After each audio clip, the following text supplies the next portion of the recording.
Good morning, all the troopers who dared to come in today. Thank you. Welcome to the Unitarian Universalist Meetinghouse of Provincetown, where we affirm the inherent worthiness and dignity of every person, and where we support each other on our spiritual search for truth and meaning. My name's Maddie Sifantus. I'm a member of the worship committee, and I'm serving as your worship host today. Welcome to those in the room, and welcome to those on live stream, which may be many more today. Welcome, we're all together. This morning, we welcome to our pulpit Reverend Maddie Sifantus. Reverend Maddie retired last year from the UU Church of Santa Paula, California, where she is now Minister Emerita. Before that, she served two small, formerly Universalist congregations in Massachusetts. She is the founder of the senior citizen chorus, the Golden Tones, which she directed for 20 years. She enjoys preaching, leading rites of passages, spiritual companioning, her professional singing career, and seeing her family, who live in Pasadena. And a fun fact, Rev Maddie was Rev Kate's community minister mentor when Kate was serving at the UU Urban Ministry in Roxbury. So long, deep connection, and thank you so much for being here, Rev Maddie. So before we go on with the service, a few announcements. This Tuesday at 10, we have the next meeting of our knitting circle. All are welcome to join us as we create prayer shawls for the Pastoral Care Committee to give out to those in our community who could use a little extra comfort, TLC. We meet the first and third Tuesdays of the month. This Wednesday evening is our next Quaker worship service this happens at 6 on the first Wednesday of each month. We hope you can join us. And Drag Bingo fundraiser is coming up Wednesday, August 20th. This is a really fun event out on the lawn the night before Carnival, and it takes many volunteers to run smoothly. So look for a new volunteer sign-up sheet on the welcome table downstairs, and many different jobs available. So finally, each week during coffee hour, we invite you to stop by our action table to find one thing you can do to support the UU values in the world. It's downstairs. This morning we have provided scripts for you to call your senators and reps to urge them to support more humanitarian aid for Gaza. And finally, if you're here in person today, we hope that you will stick around for a little while after the service for coffee and conversation downstairs in Acker Bosworth Hall. And now, let's take a moment to affirm our community's covenant. This is on the little purple cards in your pews, or you can just listen and repeat after me, line by line. Love is the spirit of this meeting house. Love is the spirit of this meeting house. This is our great covenant. This is our great covenant. To dwell together in peace. To dwell together in peace. To seek the truth in love. To seek the truth in love. And to help one another. Thank you. And now, as we light our chalice here in the sanctuary, I invite those of you watching from home to light your own candle so we can feel connected even as we are apart. And I invite Vincent to light our chalice for us as I read the following words by Lee Kinby. Thank you, Vincent. This chalice is for the living, the changing, the becoming. This chalice is for losing the script of your life, the chapters about who you are in other people's stories. This chalice is for the lost GPS, that was supposed to show you how to get where they expected you to go. This chalice is for skipping the directions, coloring outside the lines, painting not by number, but by silence, by wild abandon. With a brush you made yourself from light deep inside, startling, vivid, a new voice that already knows you. Finally, a true story.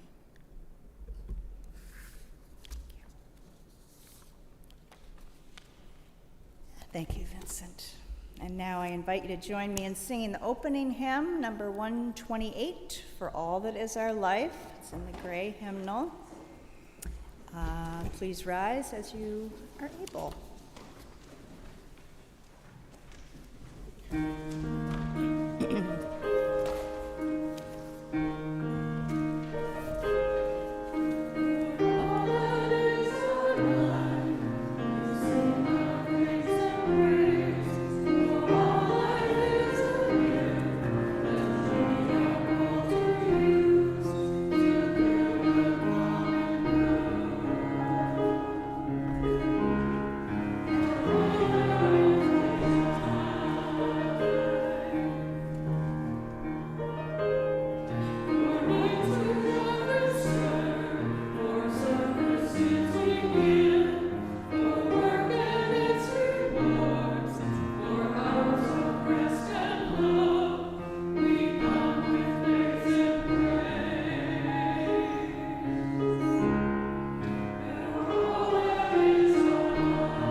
It is my great joy to be here.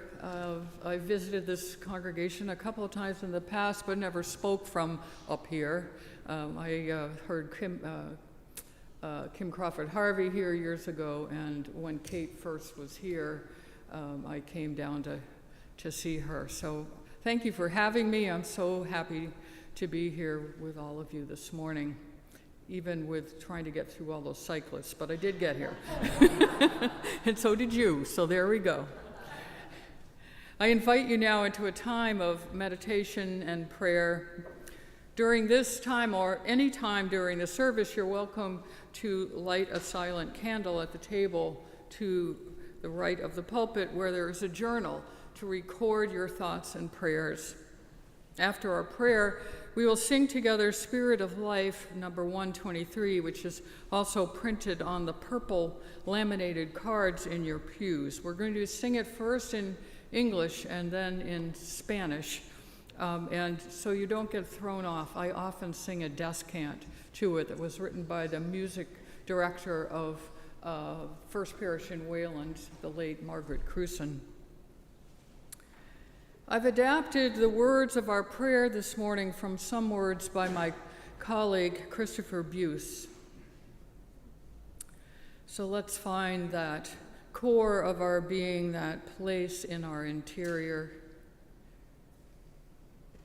and hold up this morning all of the trouble spots in the world and all of the illnesses and challenges and the challenge of our current political situation, however you land on that. And I especially want to think of, as we go into this, those people are being taken by ICE. Santa Paula, where I live, is in the middle of agricultural fields, and there was a big raid by ICE this week. So I'm thinking of them and all across the country for that activity and the facts that parents are being taken away from their children. Where there is indifference, may we bring justice. Where there is selfishness, may we bring equity. Where there is stagnation, may we bring transformation. Where there is homogeneity, may we bring pluralism. Where there is isolation, may we bring interdependence. Where there is greed, may we bring generosity. And where there is hatred, may we bring love. May we, each of us, bring love. Make us instruments of your peace with love at the center of everything we do. Let us hold a brief moment of silence before we sing.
Thank you, Brenda, for the beautiful music, and Maddie for the beautiful voice. Woo.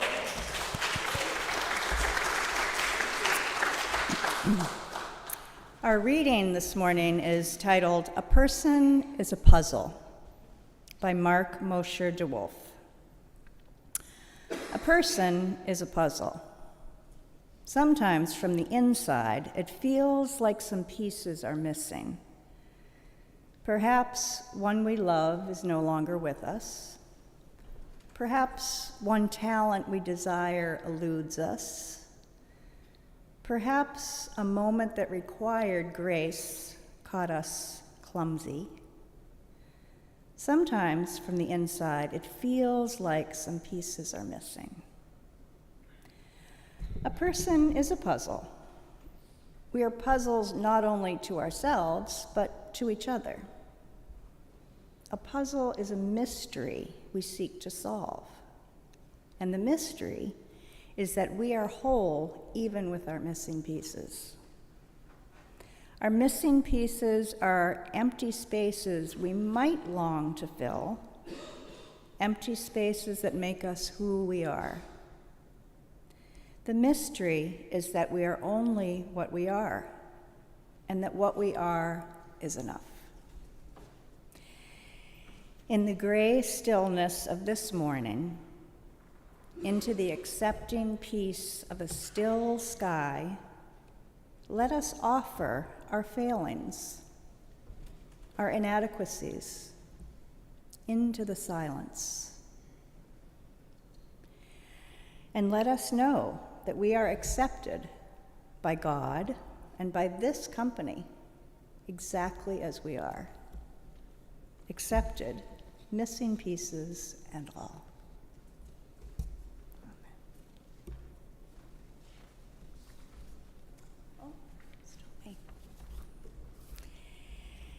And now is the time in the service that we take a collection for the ongoing support of the Meetinghouse and our shared ministry. As we enjoy a musical reflection by Maddie, we welcome your donations here in the sanctuary and online. PayPal or Venmo, the QR cards are in your pew as well. And I invite 3 volunteers up to take our collection. Thank you. On and off site, your offerings will now be gratefully received.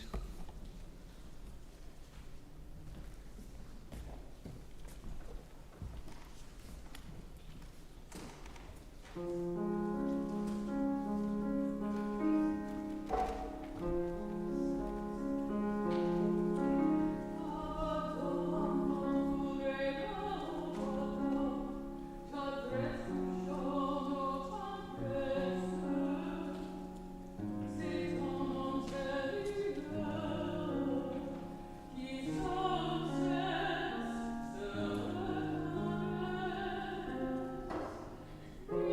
you.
that's one of my favorite songs by Morton Lordson. I want to thank Brenda for learning it. Thank you. And she played for the prelude another one of my favorite songs, Flying Free, which when I was a choir director, I directed that one a few times. So thank you. And I wanted to tell you, because people asked me, I didn't realize you didn't have a printed program, or I would have put the translation in it. The words were by Rainer Maria Rilke, and my feeling about it is like, it's kind of like So It Goes. That's not the actual translation. Direton, keep going on, keep saying it, keep moving. But what it actually means is wildness, surrounding wildness, tenderness, touching tenderness. It is your own core you ceaselessly caress, as they say. That's the direton, as they say, as they say. It is your own center that you caress. Your own reflection gives you light. And in this way, you show us how Narcissus is redeemed. So showing love is how we redeem that inward-looking self that we sometimes take to an extreme.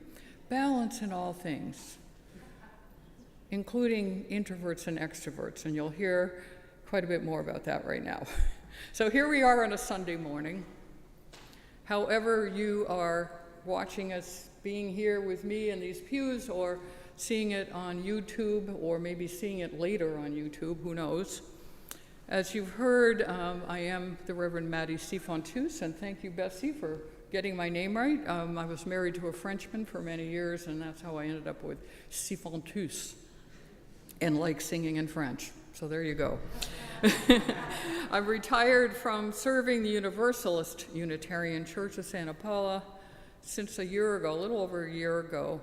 And after that, I took an extended solo road trip across the country by myself in my car, all the way to the tip of Provincetown, which is where I landed when there was a concert that my friend Mayanna was playing saxophone in, and Cheryl Aruda was singing, and I knew the other people in the band. That was my first stop a year ago, July.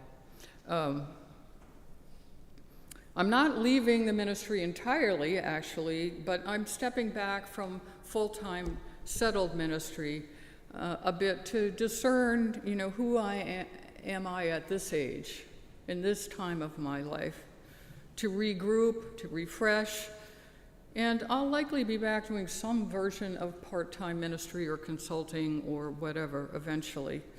But for right now, I'm doing things like seeing all of you on a Sunday morning, singing things like Direton, providing rites of passage and other things. And I'll continue on doing all those things for a while, and maybe someday I'll decide who I'm going to be when I grow up. Here in our congregations, we are a mixed bunch, if you haven't noticed. Regardless of our ages, of our personalities, our inclinations and our interests, our genders, our work histories, and all the different things that we can think of. But we all make up the part of a big puzzle, which, when everything is slotted into place, make up our Unitarian Universalist communities and our larger association, the UUA.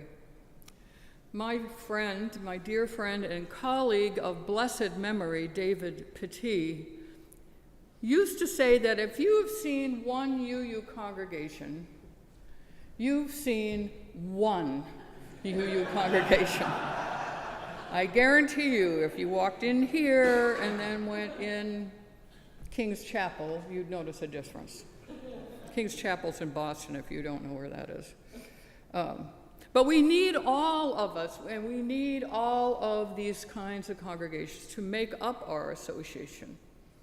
Where I lived for 39 years before I moved to Santa Paula at the end of 2014 was a small town of 13,000 souls, Wayland, Massachusetts. But our ministerial association there was an interfaith group, even though we were so small.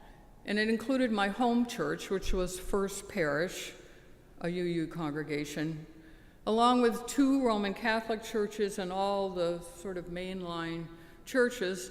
And then there were 2 synagogues, and there was the Islamic Center of Boston. So you can imagine how fascinating these meetings were.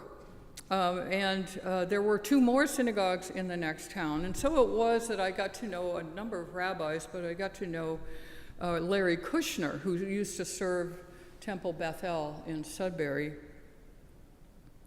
And I've always loved this piece that he wrote, which fits in with what we're thinking about this morning, with our personality puzzle of introverts and extroverts. He wrote this: "There must have been a time when you entered a room and met someone, and after a while you understood that, unknown to either of you, there was a reason that you had met. You had changed the other, and he had changed you. By some word or deed, or just by your presence, the errand had been completed. Then perhaps you were a little bewildered or humbled and grateful, and then it was over. Each lifetime," he writes, "is the pieces of a jigsaw puzzle. For some, there are more pieces. For others, the puzzle is more difficult to assemble. Some seem to be born with a nearly completed puzzle. And so it goes. Souls going this way and that, trying to assemble the myriad parts. But know this," he writes, "no one has within themselves all the pieces to their puzzle in cellophane, ensuring that all the pieces were there.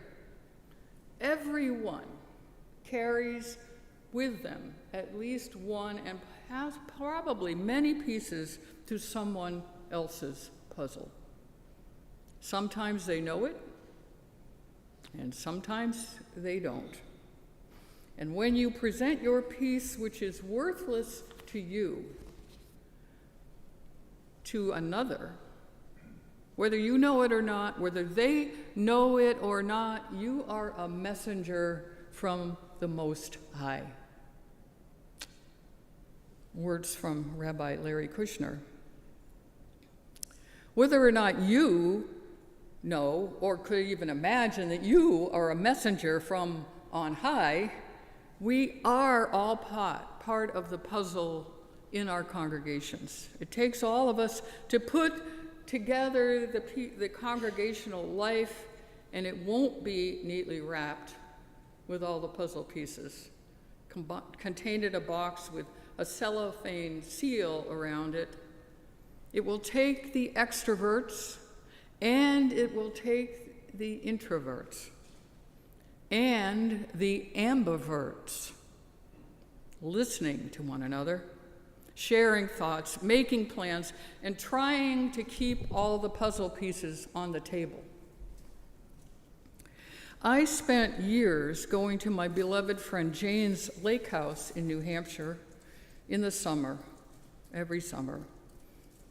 One of the first things we would do when we arrived was dump a puzzle out on her card table next to her plate glass windows and went down the whole side of her house, overlooking Lake Winnipesaukee. The two of us sitting at that table were a living example of an introvert and an extrovert in action. Me, the introvert, quietly listening to the extrovert Jane talking nonstop, and me lifting my eyes from the puzzle and staring out at the lake and listening for the loons. Somehow, a piece or two would end up underneath the sofa, but eventually the two of us would get that puzzle together after I took a break for some solitude, listening to the lapping waves and Jane keeping up her non-stop dog and pony show, and finally me crawling on the floor and finding those missing pieces. When I was preparing this service, I wondered to myself when it was that I realized I was an introvert, which is not the same thing as being shy, by the way, which I definitely was when I was a little girl. I realized that somewhere along the way, I needed a lot of time alone, especially after being around lots of people.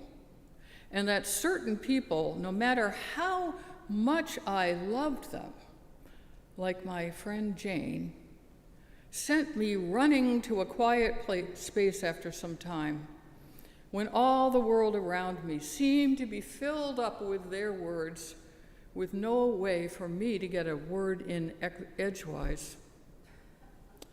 By the time I went to seminary years ago, I had thought about it a lot more, with curiosity that I was able to sing and speak in front of hundreds or even thousands of people with no problem. But then I hated schmoozing at cocktail parties or working the room at the nonprofit events that I went to or was in charge of. And I remembered how when I first walked into my first coffee hour when I started attending a UU congregation many years ago, how completely uncomfortable I was. An introvert, for sure. Maybe that's happened to you.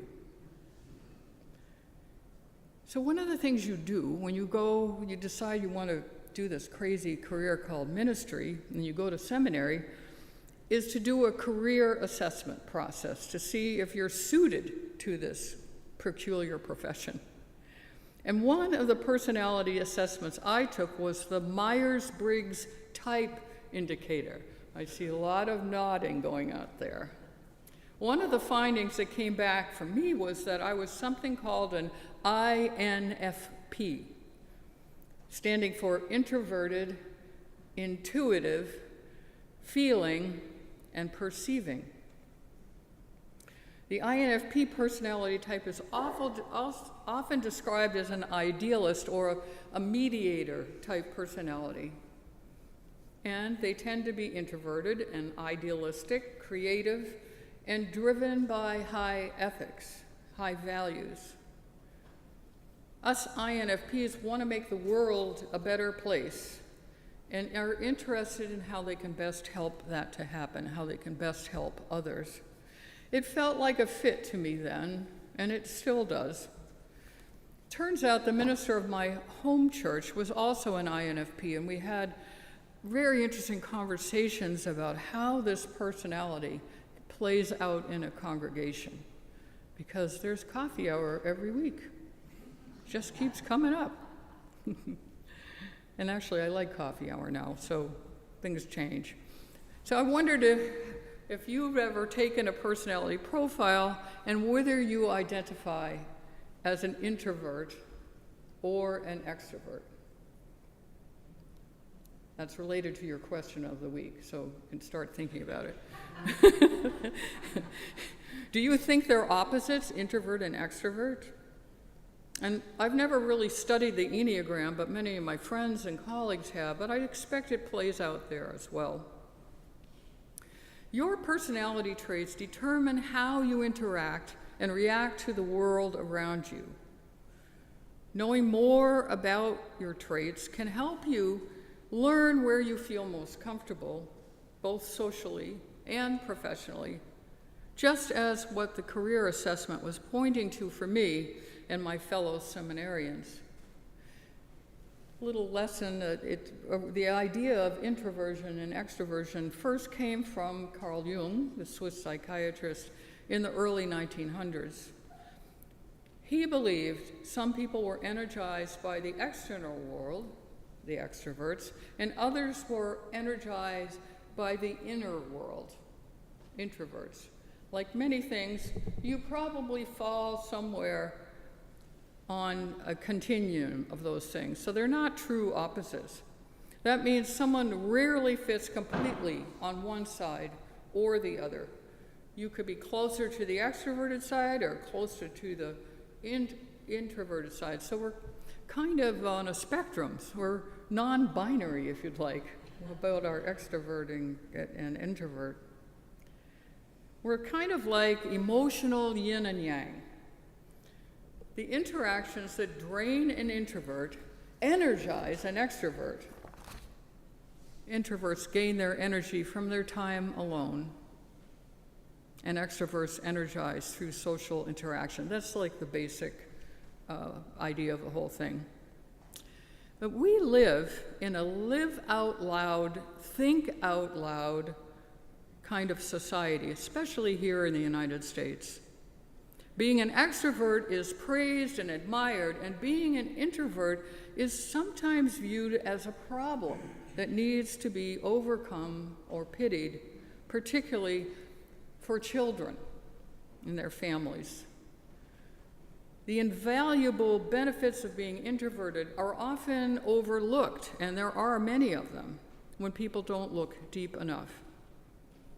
Because we're often taught as children to be ashamed of our introverted nature by society. And we may grow up constantly fighting with ourselves instead of maximizing our strengths. But then I discovered recently when I was planning to talk and think about all this that there's another different way of being, the different personality types working together, called an ambivert.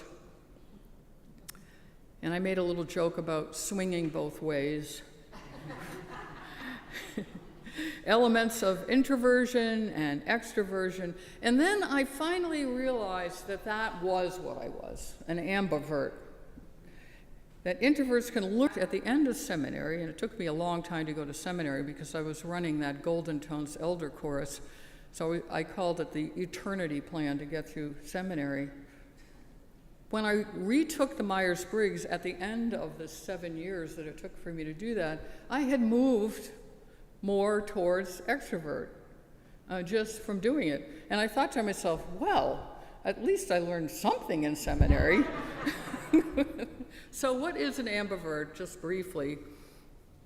According to my Oxford dictionary, an ambivert is someone whose personality has some of both introvert and extroverted features. And the way you can know is noticing whether you are a good listener and a communicator. Extroverts prefer to talk more, and introverts like to observe and listen. Take their time making decisions. Take their time giving input at a meeting, for instance. Another way that you know you're an ambivert is you have an ability to regulate behavior. So you're able to adjust to fit a person or a situation more naturally than extroverts. A third way is you feel comfortable in social settings, but you also value your time alone.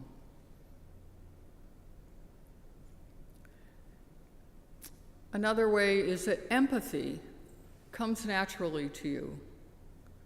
Because you can listen, you can show people that you understand where they're coming from. If a friend's having an issue, an extrovert might try to offer a solution right away, fix it, right? And an introvert might be just great at listening, which is what they might need. And they might ask some thoughtful questions that might help. So you're able to provide balance in group settings. So I wonder, are you an introvert in some occasions and an extrovert in other occasions? You could be an ambivert. Makes sense to me that an ambivert can enjoy other people but then needs time alone. That is just how I roll. And it's why I love being with congregations on Sunday mornings, in a sanctuary, and at coffee hour nowadays, but then I need to go home and take a preacher's nap If you can get out of Provincetown this afternoon, I'm not sure. So what does this spectrum of personalities mean for our interactions as a congregation, for welcoming new people through the door? Would an extrovert overwhelm an introvert who wants to sneak in and sit in the last pew, just like I did the first time? An introvert is driven crazy at being singled out in many situations, like, as many congregations do, asking new people to stand up in the middle of their very first service and introduce themselves. That might be fine for an extrovert. That may not be fine for an introvert, and they may not come back. No, it's worth thinking about all this. And how do the yin and the yang play out on committees and teams and on the board? Many congregations have a covenant of right relations that can help for that. And I never really thought about it that much before we made a behavioral covenant in one of my former congregations, which gives some structure to how different personality type styles can exist together and even thrive. A lot of times they'll have something about listening and not jumping in. We need to respect the yin and yang. Not only do we not need to think alike to love alike, which is attributed to early Unitarian clergy person Francis David, but we don't need to have the same behaviors. And we pretty much know that, but sometimes the way things play out in our society, we kind of forget that. We assume that others have good intentions. We stay engaged with each other. We agree to disagree and do so with openness and gentleness. We respect decisions made by the group. Assume the introverts and the extroverts have good intentions and want to move forward together. So I end my words with you this morning from two books I read in preparation for my words today, which are a good place to start if you want to know more. The first is from a book by Sophia Dembling, which was called The Introvert's Way, Living a Quiet Life in a Noisy World. At the end of her book, which is mostly focused on introverts and the call to have themselves embrace their nature in our mostly extroverted culture, she states, and I quote, "Time to call for hands across the personality divide." Hands across the personality divide. She goes on to say, "The beauty of this is that when the yin and yang of introversion and extroversion are in harmony, we create balance in the world, in thought, action, silence, and sound." I find myself thinking about our society, especially in the United States today, where there's so much noisy stuff going on. How do we find balance in that? And keeping in mind the different personalities. Finally, from a really wonderful book by Susan Cain called Quiet, The Power of Introverts in a World That Can't Stop Talking. Could just stay with the title. It says a lot right there. She said, "Poets and philosophers have been thinking about introverts and extroverts since the dawn of recorded time. Both personality types appear in the Bible and are in the writings of the Greeks and Roman physicians, and some evolutionary psychologists say that the history of these types reach even further back than that. The animal kingdom also boasts introverts and extroverts, from fruit flies to pumpkin seed fish to rhesus monkeys. As with other complementary pairings, masculinity and femininity would be unrecognizable and vastly diminished without both personality types," end quote. And if we think about those two types and finding some middle ground, the ambivert ground, I think that'll take us a long way and make for more hopeful interactions in our world. So I ask you to go build a congregation and a world where our world will be one world, built by extroverts and introverts with the help of ambiverts. May it be so. Blessed be, and amen.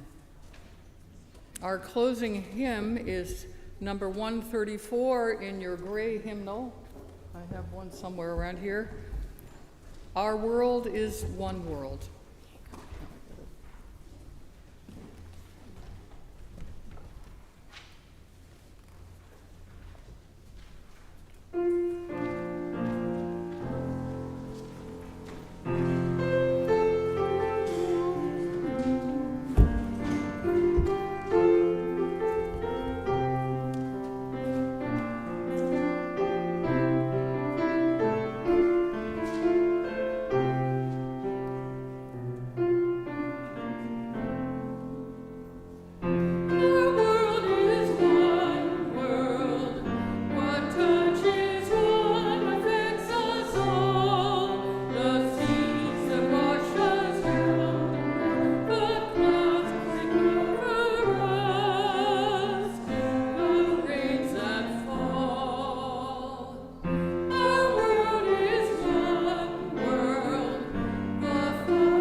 It has become our practice to pose a question based on the service each week. It can be a topic of discussion at coffee hour today or with friends during the week. If you'd like to dive a little deeper, join us on Tuesday evenings, 5 o'clock Zoom, for a deeper dive into the question. If you need the link, you can contact the office. And the question this week is, are you an introvert or an extrovert? Do you respond to the idea of a third category, ambivert? How do personality styles play out in groups of people, including a congregation? So once more, are you an introvert or an extrovert? Are you open to an ambivert? And how do personality styles play out in groups of people, including our congregation?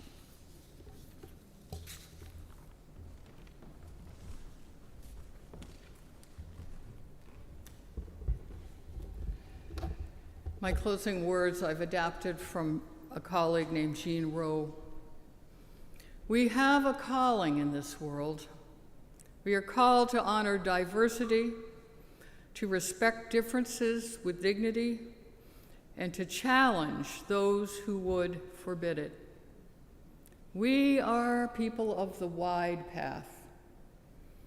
Let us be wide in affection and go our way in peace, whether we be an extrovert, an introvert, or an ambivert. May we learn from our puzzle pieces to make a beautiful tapestry of community. May it be so. Amen.